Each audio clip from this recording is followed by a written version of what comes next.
There's definitely some reasons you would not want to use Harvest Host.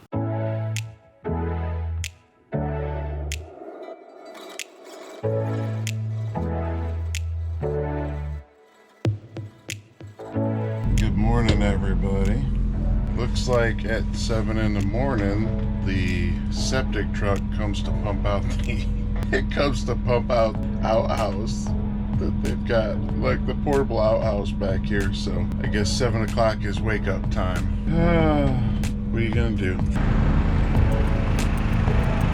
On another note, look at this sunrise. Wow.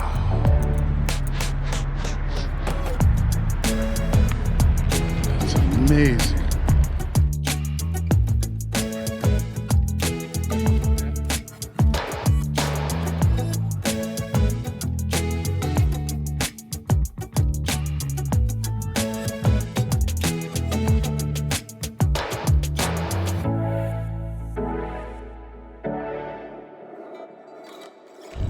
Good morning.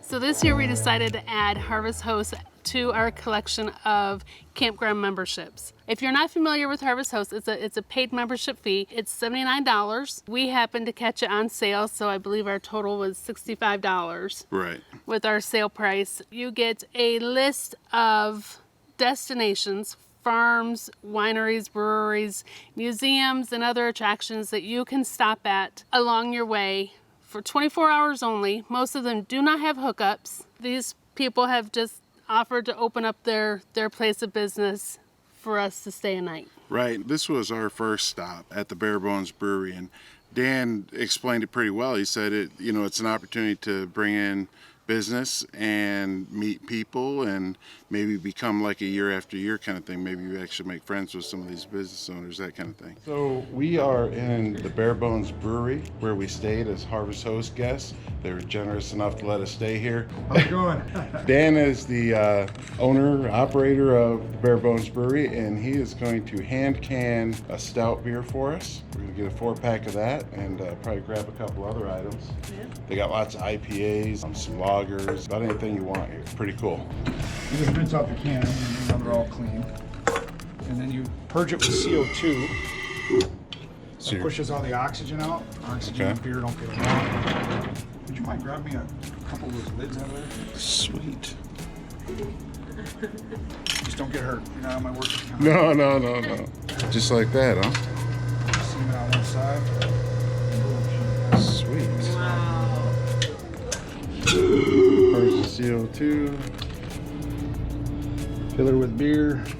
And really, this is what a commercial automated canner does. It just does it all automated. Right. How long have you had the brewery here? Since 2015. Oop, hope I didn't get the camera wet. Let's go, bro. It's all right.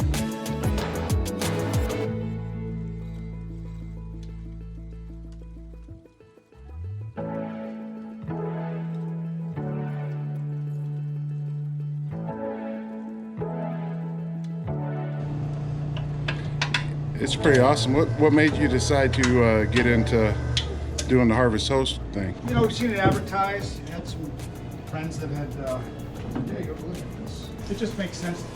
EAA is the largest air show in the world. It's usually here every July, and we meet a lot of really great people across the country, across the world, that come to that air show. It's just, and some of them come back year after year. So we thought, you know what? If we did this Harvest Host thing, it's going to be very similar to that. Meet a lot of great people. Right. They'll come in, they'll spend a little bit of money, maybe that we wouldn't have had before. Right. And it makes sense to everybody. That's awesome. Of course it makes sense to us. You know, it's a free place to stay, not too far from the interstate. Beautiful out here. Yeah. It was quite a lot better than going to a Walmart. So. Oh, wow. Look at it. This is totally cool. Wow. Those are your chickens out there? Outside, yeah, it's the brew house. That's our canner over there. That's like an automatic canner? Well, it's semi. They do 10 cans a minute, so it's quicker to do it that way. Huh. So we do about 25 cases an hour. And so what are all the different sort of vats or whatever? Grain starts over there, it gets ground. It's augered over here. It's called a lauter tun or the mash tun. Oh, okay. It meets water, it sits in there. That's where the starches and carbs come out. for the sugars. Then it goes from there over into the brew kettle. That's where it's brewed, hops, all that stuff hits. This one here? In the brew, yep. Okay. It's in there for an hour or so, depending on the brew. After that, it comes down, it goes through a crash plate. It needs cold water. We're on a well here, so down. The water comes out at Down by the pump there? 48 degrees or so, 45 degrees. Yeah, and it takes it from boiling down to 75 degrees, and it gets shot into one of the 4 fermenters. So the big cone-shaped ones are the fermenters? Yeah, I call it UV tanks, because they do everything. Sometimes you have fermenter tanks, but then you want to be able to crash it out. You got holding tanks. It's quite a setup. Yeah, so we can do 4 beers at a time, which is not a ton. It seems like it's a lot, but like this one always makes Oshkosh lager. Lagers are about a 6 or 7 week beer. And you said that's one that's been around for a long time? Well, it's a recipe. We kind of named it off of that. Okay. It's named after, you can't use Chief Oshkosh because that's what the brewery was for 80 years. Right. And it's not around anymore? No. It's sort of a mimic of it, very it's similar. A clone, Okay, basically. a It's clone. very similar to That's the a better original way. recipe. Yep. That's cool. So you're kind of keeping that tradition alive then? Yeah, yeah. That's awesome. Oshkosh had a huge brewing tradition in the late 1800s, early 1900s. How'd you get into brewing beer? Homebrew. I homebrewed in the 80s. Really? Date myself here. Yeah. Right, and you I was said- in high school and we couldn't buy beer because I missed the cutoff for the 18. Right. You know, when I was 18, so Right. I get beer. So our parents, when they were at work and there was a no school day, we would brew beer in other dudes' houses and then hide it. Right. And our parents would come home and go, "God, it stinks in here. What is that smell?" Like, "Oh, we were cooking. We didn't do so good today." Yeah. Go look in the crawl space. Yeah. Just 2 cases of beer. Well, thank you. All right, guys. Thank you so much for the tour. Appreciate the patronage. Yes, sir. We'll pass the word along for sure.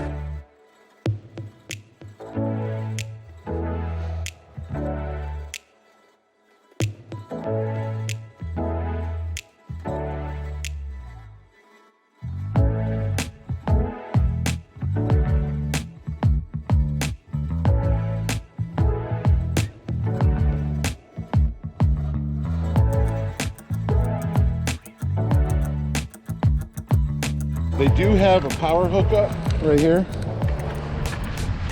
I'm not sure how many amps it is. Dan said he doesn't mind people using it, but if you could throw a few dollars at him, probably $10 is a good number to help cover the cost of electric. He would appreciate that. Then they got water here. You water the dogs or fill jugs up or what have you. And there's a drinking fountain. And if necessary, an outhouse. But probably better to use your own facilities if you got them. It's right next to the interstate. Did it bother you? Not at all. Didn't bother me either. Even the septic guy this morning came at 7 o'clock, which is when we wanted to get up anyway. I was up and I was awake. I was not up. and that guy was so nice anyway. I went out to make sure we weren't in his way, and he said, "Oh, if I'd have known you were here, I would have come later," you know. But I was like, no, it didn't bother us at all. So very cool, very nice people. We appreciate Dan for taking us on a tour of the brewery. And Yeah, that was very cool. we got so this was our first stop, Yeah, and we enjoyed it. it was good. It was right off the interstate. We didn't have to go looking for a place. Right. You know, it didn't take us off our path. Nope, we just hit the frontage road, and it was right off the frontage road, and surprisingly fairly quiet for being next to the interstate. And you could hear the traffic, but it didn't bother us. The interstate was on one side of us, and then the other side of us was like a farm road. We were on a road that was Right. pretty rural. It felt really safe. It was quiet, and at that particular spot, you know, they do have an outlet there you could use for power, but we just used our generator and are pretty well self-contained, so it was just a nice spot to stop quick, and ended up getting to get some really good beer. That stout that we got was a coffee stout, and really a tasty product. So Yeah, so as you can see by the video, Dan was a gracious host. We had a good time, and we got some good beer out of the deal. yeah, and I'd never seen anybody can anything before like that, and it was really cool that he did that fresh from the tap for us, canned that 4-pack of beer for us, and even took us in back to show us the whole operation. So it was really cool. So we even learned something. We learned something. Yep. So the Bare Bones Brewery was sort of the northeast of Wisconsin. It was right outside of Oshkosh. Right. We did a harvest toast out in Minnesota for our second stop, and our second Harvest Host ever, and it was this cool little farm, actually a pretty big farm. Yeah, pretty big farm.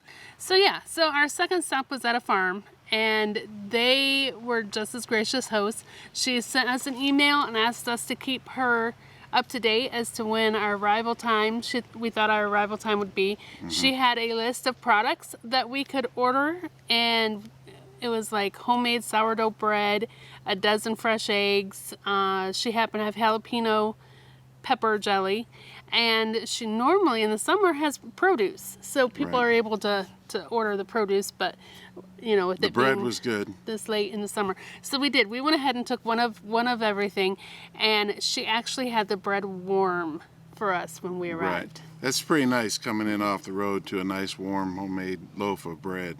And the eggs were beautiful. If you don't know about eggs, usually like a thicker shell means it's a better quality egg. So like if you get a shell at a grocery store, it breaks real easy. These were a nice thick shell. They were beautiful coloring, very good quality egg. Much better than you would get at the grocery store. Yeah, it was fun. It was fun. All right, just pulled into Harvest Host number 2 in Minnesota. It's a farm off of 90. Very cool, very nice people. We called ahead and ordered a fresh made loaf of sourdough bread, a dozen eggs, and I think we got some like pepper jelly or jalapeno jelly or something. They have homemade dog treats and some other stuff too. So sunset over the farm fields back here just beyond those trees. There's grain dryers, and found a friend. Aww. Sweet little friend. Yes. Silos and barns. And over here they have chickens. By one, I think over here on this other side, we saw them coming in. They're put up for the night. Some sort of big farm or granary or something. You see the lights over there. There's the horizon, the sun setting. We're using the new Champion 2000 watt generator for a little bit of power this evening. We'll probably just run propane heat tonight. So here's the basket they had ready for us. Look at that colorful array of eggs. Free range eggs. What's the date today? These are from 10/11. What's the date today? 12. The 12th. So these are just fresh from yesterday. The bread was warm. We picked it up out the basket and it was like Here's some of the a hug. It still is warm. Ooh. Nice. I'm gonna make a little charcuterie And then board. there's a little jar they have. We're gonna put the donations in there, and then put the jar in the basket and put the whole thing out on the wire wheel spool outside, and they'll pick it up tomorrow. Complete social distancing, pretty cool. And then we'll hit the road and keep heading west.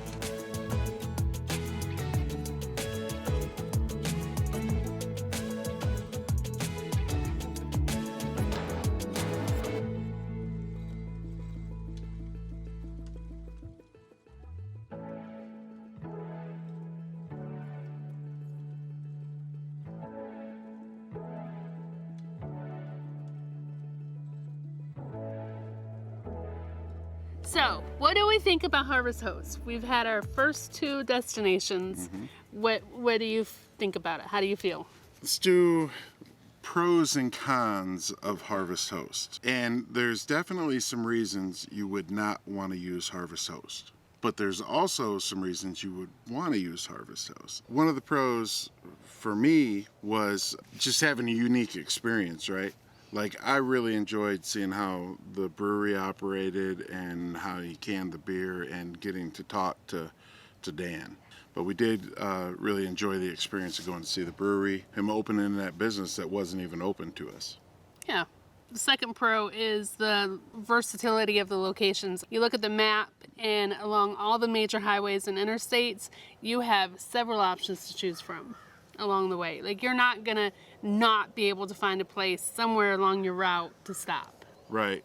And it's pretty easy to kind of book it. I don't know about the brewery, but we decided we wanted to stop at a certain spot along the interstate in Minnesota, and Kimberly looked at her app and said, okay, well, there's this place, give them a call. I called her and said, okay, yeah, we can get you in tomorrow night. There's, we don't have anybody. Yes, so that's the other thing with Harvest Host. You have to make reservations. You cannot just show up at a Right. place. They ask that you give them some notice and schedule it. I think you also get like kind of a taste of the local, you know, so many times you're just driving Right. through a town or through a place and you can look out your window and see things, but it was kind of cool to be in a part of that at Yeah. a different level than just saying a Walmart parking lot. Yeah, it was cool to kind of get down at that local level and meet the people and get the products that we got. All the Right. products that we got were really good and kind of more, you know, homemade. We enjoyed that part of it a lot.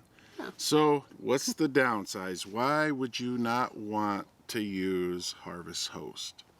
So my biggest complaint is everything has to be scheduled. We are very much let's take our time and see what happens. If we want to stay somewhere for 2 nights, we stay. Right. If we want to stay for 3 nights, or if we plan on staying for 3 nights and we're like, hey, this is awesome, let's stay for 5, we do that. And with Harvest Host, it keeps you more on a schedule. And, Right. and we purposely, I know there's people who book their campsites a year in advance. We are not those people. I don't know how you people do that. How do you do that? We can't book it like a week out. We're like, oh, I don't know, that tightens us up. We only got these 3 days to do whatever. So, no, yeah, we do kind of go more by the seat of our pants. And so Right. that'd be an advantage to doing Walmart versus Harvest Host. Harvest Host, you got to plan it out, let them know you're coming, that kind of thing. Right. Walmart, you can just pick any Walmart just about anywhere along the interstate and probably be okay. And it can be a last minute versus planned out. I agree with that. The other thing is that it is not free camping. Okay? And we didn't feel bad at all about the money that we spent.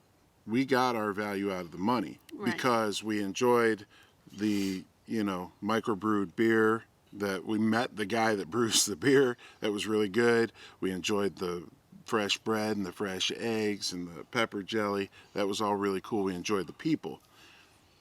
And that's what we paid money for. But I wouldn't feel comfortable spending less than $20 and using somebody's facilities like that. Well, and as a matter of fact, Harvest Host says in their rules that, you know, you should try to spend a minimum of $20 at each location. Right. And we spent Support your host with at least $20. Yeah, and I think that's right on. And more if you can, or if you go to a winery and you like their wine and you want to get, you know, a case of wine, you know, whatever that costs, if you got it, buy it, and you'll probably be happy about that. We spent $25 to $30 at each place, and again, felt like we got a great value for what we spent. We were happy to support those local businesses. But if you're looking for free camping, it's not that. Again, you go to a Walmart, you go to a Cracker Barrel, you go to a truck stop, you go to a rest area, any of those other places you normally would quickly boondock, you can go without spending a dime. But see, I could argue with that because I have spent way more money in a Walmart parking lot. Yeah, we boondocked at a Walmart parking lot the other night and spent $120 in Walmart. So, Yeah, so... but those new PJs look nice. She got her fuzzy Christmas Wow, you threw PJs. me under the bus. And so did the 5 quarts of oil. I was gonna say, that dang truck takes all our money. Yeah, not as much as our other truck, but you gotta keep up with it, you know. Gotta keep up with it. So yeah, Walmart can be expensive too if you let it. If you're looking for that local experience and you're looking for those things, then it's sort of free because you're already going to spend that money. Right. But if you're just looking to stop quick, it's a lot more expensive. Right. So, overall, what do we think of Harvest Host? Hold on, we're not done with the negatives. Oh, I am. What other negative do you have? So the other downside of Harvest Host is, like Kimberly said earlier, there's probably not going to be any hookups. So you're not going to have any power, you're not going to have water, any of those things. And if you do, both those places did have power available, but both did request that you give a donation, which is right. So I think it was $10. $10 is probably the recommended for that. So there again, you're paying. So if you're going to get $25, $30 worth of product and you're going to pay $10 for the electric, well, you're already in what you could get a campsite for, probably with full hookups in a lot of places. What do we pay, $30 or $35 for a campsite a little farther up the road in South Dakota? And we had full hookups.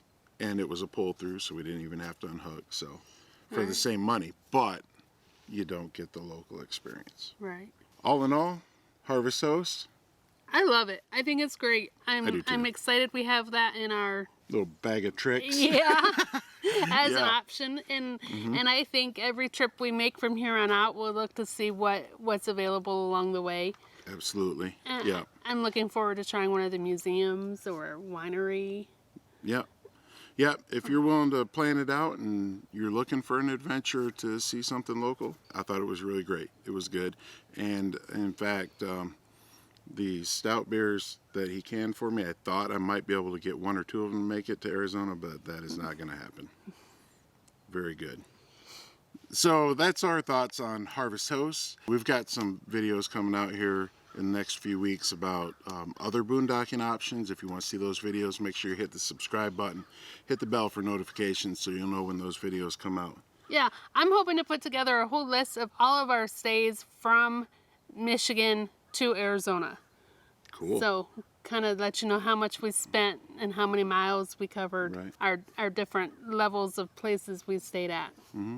And connect with us on Facebook. We got lots of other content on Facebook. We've got more up-to-date Pictures.